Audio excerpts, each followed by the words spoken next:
Hello friends, अपने AdSense account में आपको पेमेंट डिटेल कैसे ऐड करना है और आपको जो प्रॉब्लम्स आती हैं जैसे कि आपका अकाउंट पे नाम अलग हो या फिर आप अपने मम्मी पापा में से किसी का भी बैंक डिटेल ऐड करना चाहते हो या फिर आपके बैंक अकाउंट का जो स्विफ्ट कोड होता है जिससे कि इंटरनेशनल पेमेंट आती है वो अगर आपके ब्रांच में नहीं है तो उन सारे इश्यूज को कैसे सॉल्व करना है वो मैं आपको इस वीडियो में पूरा डिटेल में बताऊंगा। तो चलिए लेके चलता हूं मैं अपने लैपटॉप के स्क्रीन पर, वहां पे मैं आपको इन सारे प्रॉब्लम्स के सॉल्यूशन और बैंक अकाउंट डिटेल कैसे ऐड करना है वो पूरे डिटेल में मैं बताता हूं, ठीक है।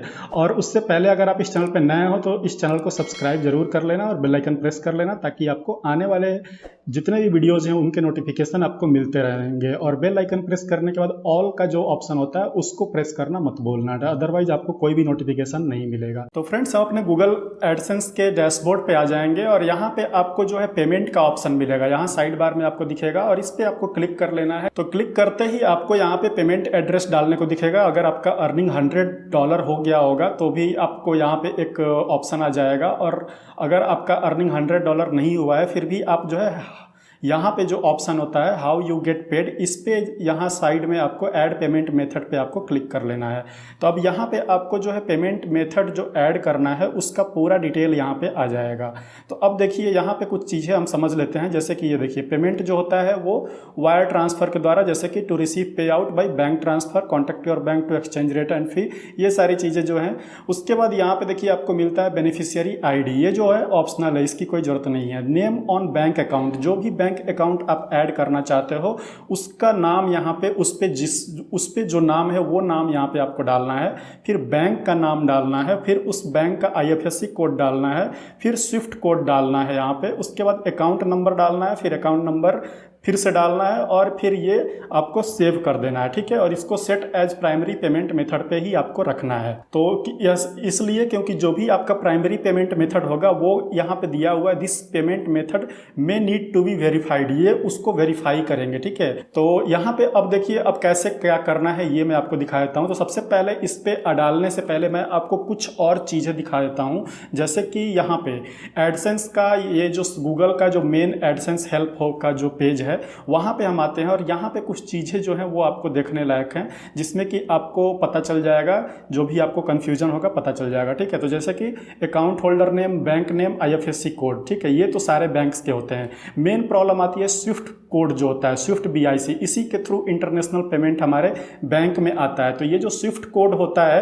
ये 8 to 11 कैरेक्टर्स का होता है, जिसमें कि 4 लेटर जो होता है वो बैंक का कोड होता है, उसके बाद अगला 2 लेटर जो 4 के बाद होता है वो कंट्री कोड होता है, फिर जो 2 लेटर होता है वो लोकेशन कोड होता है और 3 लेटर ब्रांच कोड होता है, ठीक है। और यहाँ पे आप देखोगे तो ब्रांच कोड के आगे ऑप्शनल लिखा हुआ है, ठीक।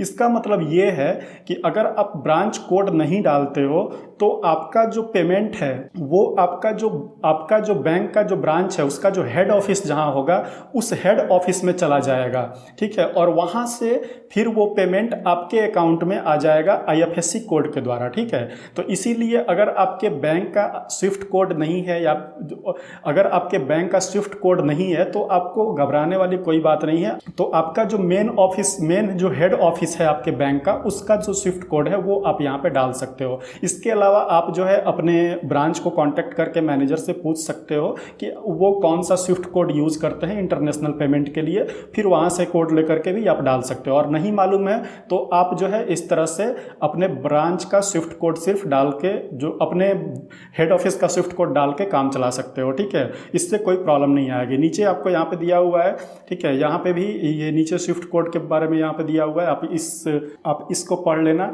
उसके अलावा एक और ऑप्शन यहाँ पे आपको दिखा होगा, ये वाला FFC और FBO, ठीक है। तो इसकी कोई ज़रूरत नहीं होती है। यहाँ पे आप देखो, if your bank required for further credit और for benefit of instruction to receive a wire then provide this here to specify your bank. मतलब अगर कोई इंटीमेडिएटरी बैंक होता है वो उसका डिटेल यहाँ पे, मान लीजिएगा कि आपका मेन ब्रांच नहीं है, वो किसी दूसरे ब्रांच से जो है वो अफिलिएटेड है, या फिर जैसे कि इंडिया में आपने देखा होगा कि ब्रांचेज जो हैं वो बैंक को मर्ज किया जा रहा है, तो उसमें जो मेन ब्रांच जो होता है उसमें अगर दूसरा कोई ब्रांच मर्ज है तो उसका नाम यहाँ पे आप डाल सकते हो, ठीक है। तो इसका कहने का मतलब यही है।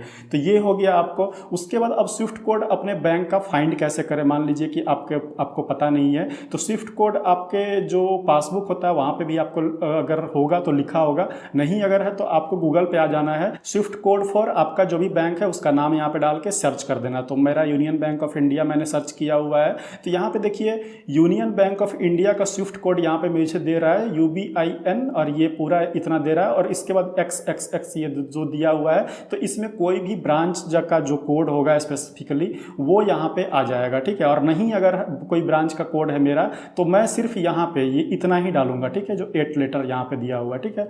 तो यहाँ पे तो इसको सर्च करोगे, तो सर्च करने के बाद 2-3 वेबसाइट्स हैं जिसका कि मैं बता देता हूँ, जैसे कि IFSC स्विफ्ट कोड्स हो गया, बैंक IFSC कोड हो गया, तो इन वेबसाइट्स को आप ओपन कर लोगे। जैसे कि यहाँ पे देखिए, तो ये मैंने ओपन कर लिया है। अब यहाँ पे आपको सर्च करना है, तो देखिए यहाँ पे पहले इंडिया, उसके बाद आपके बैंक का नाम, फिर आपको सेलेक्ट स्टेट नेम आपको यहाँ पे सर्च कर लेना है। जैसे कि मान लीजिए मैं राजस्थान कर लेता हूँ, उसके बाद सिटी नेम, तो यहाँ पे आपको सिटी नेम जो भी आएगा तो जयपुर कर लेता हूँ। फिर ब्रांच नेम जो है, अब यहाँ पे जो भी ब्रांच नेम आपका होगा, तो मान लीजिए ये ओवरसीज जयपुर का एक ही यहाँ पे ब्रांच है जिसका स्विफ्ट कोड अवेलेबल है। तो अब जैसे यहाँ पे देखिए आ गया, ठीक, तो ये देखिए ब्रांच एड्रेस स्विफ्ट कोड, देखिए यहाँ पे ये स्विफ्ट कोड दिखा रहा है पूरा, ठीक है। और ये यहाँ तक तो प्रॉपर सबके लिए, जितने भी यूनियन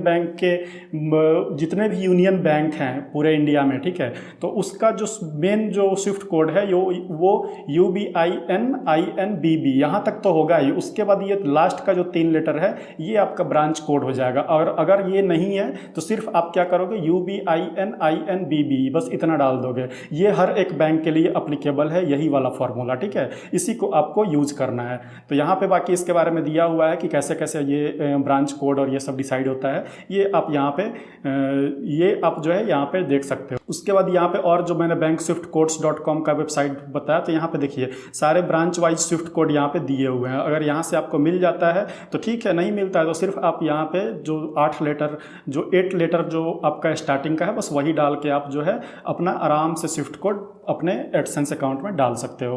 तो ये चीज़ आपको समझ में आ गया होगा, ठीक है। अब आपको यहाँ पे मैं एड्रेस, अपना पेमेंट एड्रेस यहाँ पे ऐड करके मैं आपको दिखा देता हूँ। तो अब यहाँ पे आता है bank account name on bank account. तो यहाँ पे जो भी आपके बैंक अकाउंट का नाम में आपने जो भी नाम दिया हुआ है वो नाम आपको यहाँ पे डालना है।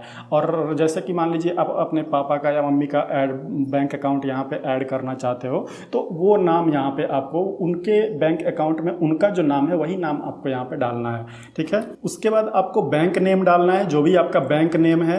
उसके बाद अपने बैंक का IFSC कोड डालना है। तो IFSC कोड जो है वो मैं यहाँ पे अपना डाल लेता हूँ। उसके बाद आपको स्विफ्ट कोड डालना है। फिर स्विफ्ट कोड के बाद आपको जो है वो अकाउंट नंबर आपका डाल देना है। तो यहाँ पे आपको आप अपना सारा डिटेल इस तरह से डाल दोगे, अपना नाम, अपना बैंक अकाउंट, बैंक नेम, नाम, बैंक नेम, उसके बाद आपको जो है IFSC कोड, स्विफ्ट कोड, उसके बाद अकाउंट नंबर, और फिर अकाउंट नंबर डाल करके फिर आपको set as a primary payment पे टिक रखना है और फिर इसको यहाँ पे सेव कर देना है, ठीक है। तो ये जो आपका बैंक डिटेल है वो आपका सेव हो जाएगा, ठीक। तो यहाँ पे देखिए ये प्राइमरी बैंक अकाउंट में मेरा जो डिटेल है वो सेव हो चुका है। तो इसी तरह से अगर आपको इस डिटेल, अगर कोई आपको दूसरा अकाउंट यूज करना है तो आप जो है ऐड पेमेंट मेथड यहाँ पे सेलेक्ट करोगे, दूसरा ऐड कर लोगे, इसको जो है वो रिमूव कर दोगे। तो यहाँ पे इसी तरह से फ्रेंड्स जो है आपको अपना बैंक अकाउंट डिटेल अपने अकाउंट गूगल एडसेंस में डालना है। तो फ्रेंड्स आई होप कि आपके जितने भी इश्यूज थे वो सॉल्व हो गए होंगे और एडसेंस अकाउंट में आपको किस तरह से प्रॉपरली अपना बैंक अकाउंट डिटेल जो है वो ऐड करना है वो भी आपको पता चल गया होगा। इसके अलावा और कोई प्रॉब्लम होती है तो आपको टेलीग्राम ग्रुप का लिंक नीचे डिस्क्रिप्शन में मिलेगा, वहाँ पे आप मुझे कॉन्टैक्ट कर सकते हो। वहाँ जो भी प्रॉब्लम होगा मैं सॉल्व कर दूंगा, ठीक है फ्रेंड्स। तो फ्रेंड्स इस वीडियो में इतना ही है, मिलते हैं अपना नेक्स्ट वीडियो में, तब तक के लिए बाय बाय, टेक केयर।